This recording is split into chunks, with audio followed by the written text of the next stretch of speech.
What is harmony?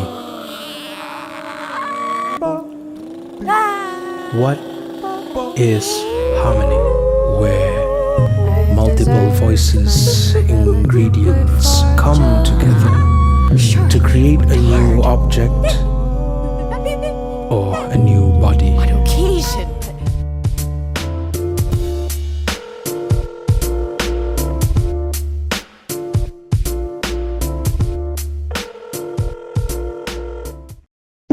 Oh, okay. Can you hear me?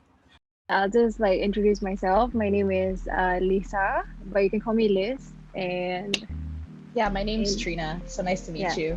Hello, nice to meet both of you. My name is Bani. I wear a few different hats, I suppose. I practice both as a musician and also as an artist. Are pretty much two of the main things that I kind of do at this point in time. But I also write on occasion, amongst other sort of smaller technical kind of things on the side. What sparked your interest in creating works that revolve around experimentation of text and music? Yeah, I think this is a good question also. Even for me, I think it helps me to find bearings on some level as to where I am at this point in time as well. But a lot of it comes from practicing music and also practicing art in general. The way that I sort of go about doing it has a lot to do with the fact that I never studied any of these two formally.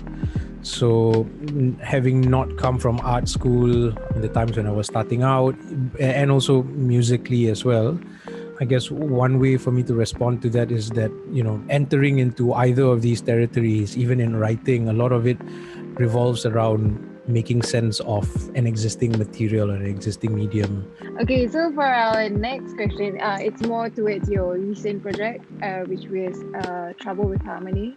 So we noticed that your performance consists of many unique elements. So there was music, there was audio, there was dialogue, there was evolving visual.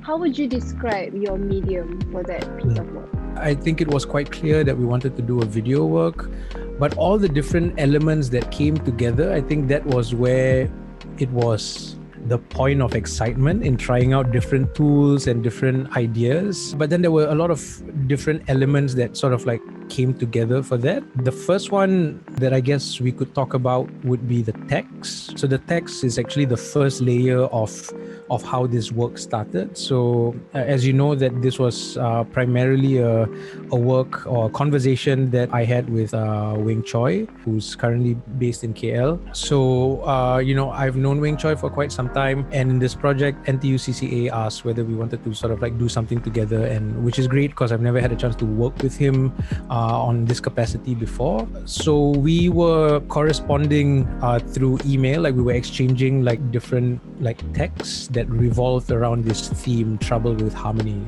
and Weng selected or came up with the title, and also wanted to ruminate on this idea of harmony through a separate article that I wrote a couple of years ago on harmony. And so we were sort of wanting to respond and expand a little bit more on that. So we started exchanging texts, right? So we started writing to each other. In that process of writing to one another, we found some very really nice moments in that text where we wanted to preserve. And so what we both did was we edited our text and we took excerpts that we wanted to retain for this video work that we wanted to do. It's actually very interesting. So I'm intrigued. So the poster for Trouble with Harmony, right? Very big words, or is it Jawi? I'm not quite sure. So do you mind translating those words? So those script that you see, actually, if you attempted to read them, it will not be what you anticipate it to be. It will just be a series of cha ga pa. It's just CGP. So this is an earlier part of my work. Yeah, it started about 2 years ago, where I was thinking about. So a lot of my work, revolves around this thinking about what our relationship with our machines or with our computers are like, right? So it started from a more personal point of view, like our iPhones, our laptops, desktops, whatever. And then later on, it kind of moved into more public domain. So right now, I'm more thinking about more public, tools, public machines that we're sort of exposed to. In the beginning, and from a more personal capacity, I looked at this idea of intimacy, or what kind of intimacy that we have with our machines. And I felt that the English language was insufficient. Like it didn't have the kind of either accuracy or the kind of scope that I was interested in when we think about intimacy, because intimacy seems to be quite a relatively not broad, but there is a certain ambiguity when we think about what intimacy is, what it means to be close to someone. And so I found another way to orientate myself around this idea of intimacy through the Malay language. In Malay, for instance, we know the equivalent of intimacy to be intim, but I was more excited by the word mesra. So mesra as compared to intim, does suggest closeness, does suggest a sense of, joyousness with another, with someone else. But I particularly like the fact that you find it in cooking. So when you talk about, cooking something, let's say pancake that tambah tepung and all this kind of thing, gaul sampai mesra, right? And so this idea of mesra for me was quite fascinating. So mesra wasn't just about closeness when we think about it within the culinary context. It is actually about a process of absorption, a process of change, a process of becoming something new. We understand that Lee is also the former co-director of Substation, and you used to have a residency there. So what is the relationship like with you and Lee? And how has that sparked an interest between the both of you to create this Trouble with Harmony? So I first met Weng Choy, I want to say in 2007, maybe 2007 I think was the first time I probably got in touch with him, when he was at that point in time co-artistic director of the Substation with Audrey Wong. They had an open call for performances that they were sort of like looking to, do some performances with outside of the Substation. So it was held there. And we stayed in touch ever since. We just want to know, who and what were your inspirations that inspired the both of you to create this performance? I can't speak on behalf of Wing because that guy is interested in so many different things. But at least for me, for this work, as I mentioned before, a lot of it revolves around my interest and fascination with our machine kins, our sort of fellow computer brethrens.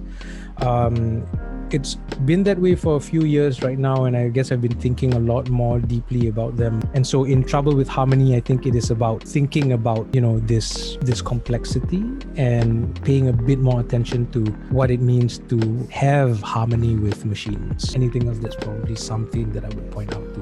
The politics, of course, is, for me, it's quite clear we need to be a lot more critical of this harmonic movements that we're experiencing and be able to pass through, at which point we need to investigate or to probe further this relationship we have with our computers. So how has jazz then influenced the performance for Trouble with Harmony? Yeah, okay, so I have in my earlier research actually, which started in the Substation, I was already thinking about jazz music a fair bit, but in that earlier part I was thinking about jazz from a more aesthetics point of view. So it was more thinking about jazz as a form that incorporated two distinct cultural musical forms, right? There are a lot of sort of African polyrhythms, for instance, converging with some of these more European instruments, and also forms of harmony, if that's one way of putting it. But even then, I think that's not right for me to say that, because the harmonic motifs in jazz is completely different from what you would expect in sort of European classical canon at that point in time. But nevertheless, it was sort of a confluence of sort of European instrumentation and African polyrhythms and harmonic ideas and even compositional ideas that sort of came together. Okay, thank you so much, Bani. All right, thank you. Please take care.